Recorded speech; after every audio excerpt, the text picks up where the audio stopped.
துருவ நட்சத்திரத்தின் பேரருளும் பேரொழியும் எங்கள் தாய் தந்தை இரத்த நாளங்களிலே கலந்து அவர் உடல் முழுவதும் படர்ந்து அவர் உடல் உறுப்புகளை உருவாக்கிய எல்லா அணுக்களும் அந்த சக்தி பெற வேண்டும் என்று தியானிப்போம்.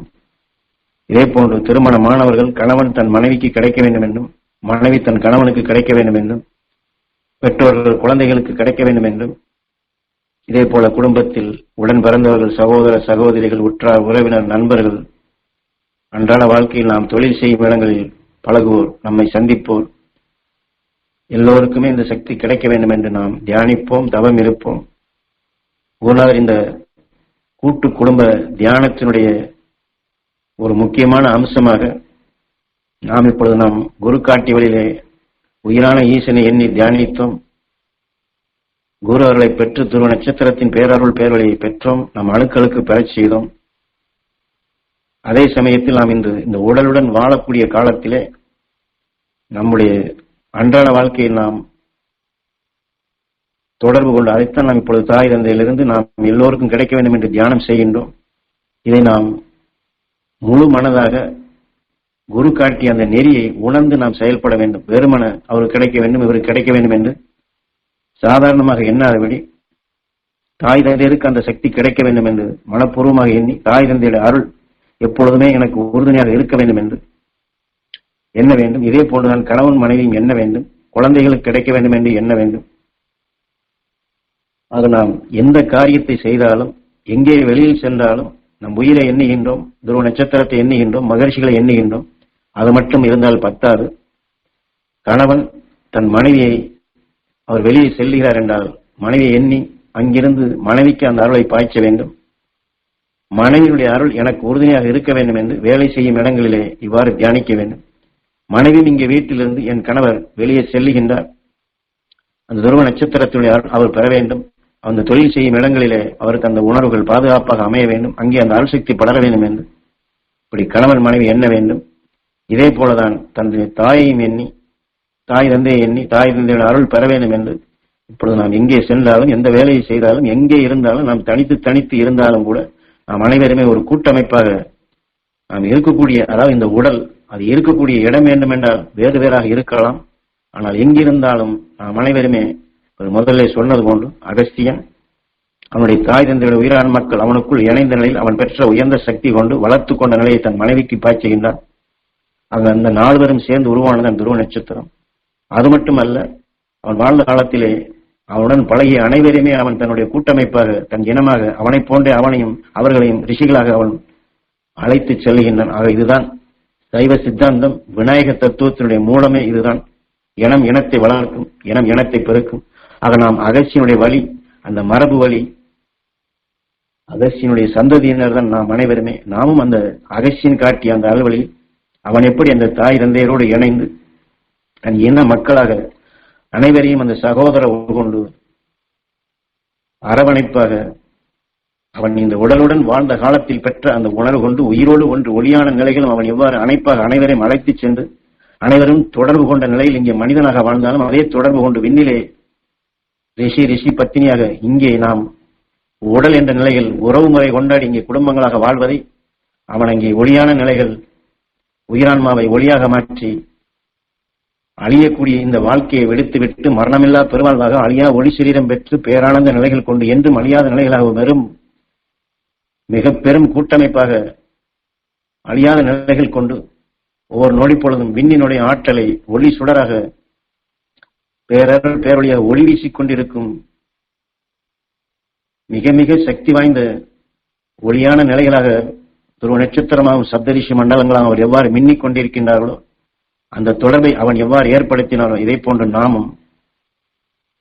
நாம் கணவன் மனைவியாக, தாய் தந்தையாக, குழந்தைகளாக அல்லது நம்முடைய குழந்தைகளாக, நண்பர்களாக, உறவு முறையாக இந்த எத்தனையோ சொல்லிக் கொண்டு போனாலும் நாம் அனைவருமே தொடர்பு கொண்ட நிலையில் தான் வாழ்கின்றோம்.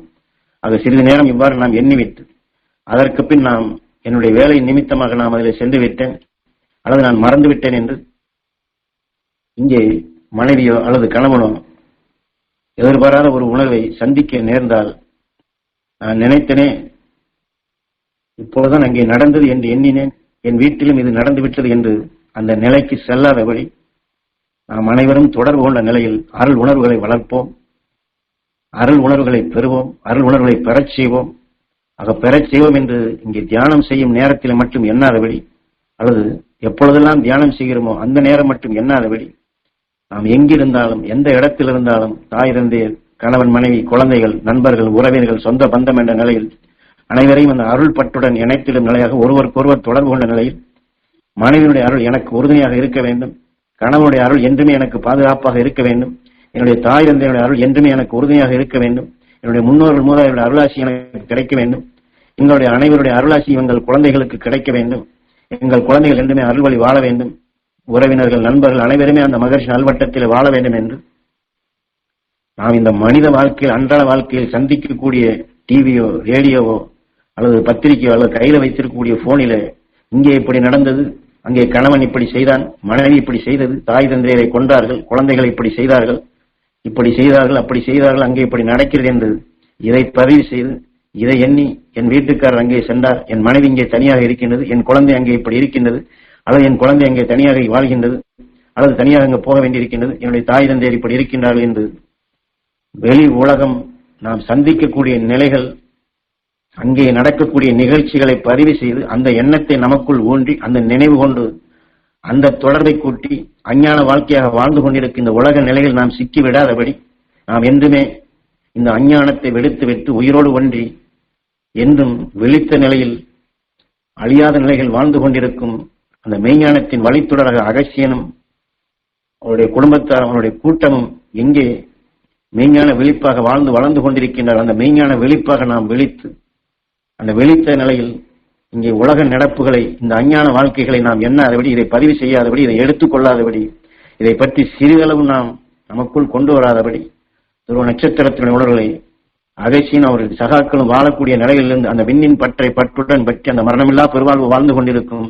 அந்த அரும்பெரும் சக்திகளை நாம் நுகர்வோம். தாய் தந்தையர் கிடைக்க செய்வோம், கணவன் மனைவி பெறுவோம், குழந்தைகளுக்கு பெறச் செய்வோம், நம் குடும்பத்தாரை பெறச் செய்வோம். அவர்கள் எந்த நிலையில் இருந்தாலும் சரி, அவர்கள் எந்த மார்க்கத்திலே இருந்தாலும் சரி, அவர்கள் ஏற்றுக்கொண்டாலும் சரி, ஏற்றுக்கொள்ளவில்லை என்றாலும் சரி, செய்தாலும் சரி, செய்யவில்லை என்றாலும் சரி, அவர்கள் உயிரை கடவுளாக மதித்து அவர்களுக்கு இந்த அரும்பெரும் சக்தி பெற வேண்டும் என்று அன்று வாழ்ந்த அகஸ்தியன் தென்னாருடைய சிவனை போற்றி எந்நாட்டவருக்கு இறைவா போற்றி என்று எந்நாட்டவருக்கும் கிடைக்கக்கூடிய சக்தியாக அவன் எந்த உயர்ந்த சக்திகளை அன்று வாழ்ந்த நிலையில் இன்றும் இந்த பூமிக்குள் நாம் வாழும் இந்த இடத்திலே மறைந்திடாது அந்த அருள் உணர்வுகள் கிளர்ந்து அனைவரும் காத்திடும் சக்தியாக இந்த உணர்வலைகள் படர்ந்திருக்கின்றதோ அது அனைத்தையுமே நாம் ஜீவன் பெறச் செய்து அத்தகைய மெய் உலகமாக உருவாக்க நாம் அனைவருக்கும் அந்த சக்தி பெற வேண்டும் என்று ஒவ்வொரு நொடிப்பொழுதும் தியானிப்போம். கணவன் நினைவுக்கு வந்தாலும் சரி, மனைவி நினைவுக்கு வந்தாலும் சரி, தாய் தந்தை நினைவுக்கு வந்தாலும் சரி, குழந்தைகள் நினைவுக்கு வந்தாலும் சரி, உற்றார் உறவின் நண்பர்கள் யார் நினைவுக்கு வந்தாலும் சரி, அவர்கள் அனைவருமே நாம் அந்த அகசியன் வழி, நம் குரு வழி, அருள் வழியாக எந்த உயர்ந்த உணர்வை பெற வேண்டும் என்று நாம் தியானம் இருக்கின்றோமோ, தவம் இருந்து கொண்டிருக்கின்றோமோ, இந்த வாழ்க்கையை தியானமாக ஒவ்வொரு நொடிப்பொழுதும் அனைவருக்கும் அந்த சக்தி பெற வேண்டும் என்று நம்முடைய வாழ்க்கையை, நம்முடைய செயல்களை, நம்முடைய மூச்சுகளை ஒவ்வொரு நொடிப்பொழுதும் அதுவாக ஆக்குவோம். கீதையிலே எதை நீ நினைக்கின்றாயோ அதுவாகின்றாய். நம்முடைய கூர்மை எங்கே இருக்கின்றதோ அந்த இலக்கு, அந்த எல்லையை நாம் அடைகின்றோம். ஆக நம்முடைய கூர்மை அவதாரமாக நாம் இந்த பூமியிலே, இப்பொழுது நாம் இந்த உடலிலே இங்க இருக்கக்கூடிய அஞ்ஞான நிலைகள், இத்தகைய சூழ்நிலைகள் வாழ்ந்தாலும் இதை நாம் எண்ணாதபடி நாம் என்றுமே குருவுடன் இணைந்து, மகரிஷி ஈஸ்வர உதவியுடன் இணைந்து, மகிழ்ச்சியுடன் இணைந்து, அங்கிருந்து வரக்கூடிய உயர்ந்த சக்திகளை நாம் இருக்கும் இடங்களிலே, நாம் வாழும் இடங்களிலே நம்மை சார்ந்த அனைவருக்கும் அதை கிடைக்க செய்வோம். இதை தவம் இருப்போம். ஒரு நிமிடம் எல்லோருக்கும் கிடைக்க வேண்டும். அதே சமயத்தில் நாம் அமர்ந்து தியானம் செய்யும் இடத்திலும், தரைகளிலும், சுவர்களிலும், வீட்டை சுற்றிலும், தொழில் செய்யும் இடங்களிலும் நாம் எங்கெல்லாம் செல்கின்றோமோ, நம்முடைய நினைவுகள் எங்கெல்லாம் செல்லுகின்றதோ அங்கெல்லாம் இந்த உயர்ந்த சக்தி கிடைக்க வேண்டும் என்று இப்போ தியான ஆரம்பத்திலே குறிப்பிட்டது போன்று முகப்பு, இந்த முகப்பு இதுவாக இருக்க வேண்டும். உலக நடப்புகளுடைய உணர்வுகள் முகப்பாக மாறாதபடி, இந்த உடலிலே நடக்கக்கூடிய நிகழ்வுகள் முகப்பாக மாறாதபடி, அழியாத வாழ்க்கை வாழ்ந்து கொண்டிருக்கும் அந்த என்றும் 16ஆக பேரருள் பேரொழியாக ஒளி வீசிக் கொண்டிருக்கும் அந்த உணர்வுகள் முகப்பாக நமக்குள் அதை அமைத்து அனைவருடைய முகப்புகளிலும் அதை இணைப்போம். தரைகளிலும், சுவர்களிலும், வீட்டிலும், தொழில் செய்யும் இடங்களிலும், நாம் பார்க்கும் இடங்களெல்லாம் பதிவு செய்யும். ஒரு நிமிடம் இப்பொழுது இயங்கி எல்லோரும் தியானிக்கும்படி, இந்த உயர்ந்த சக்திகளை எடுத்து எல்லோருக்கும் பாய்ச்சும்படி, எல்லோருக்கும் கிடைக்கும்படி, எல்லா இடங்களிலும் படரும்படி வேண்டிக் கொள்கின்றேன்.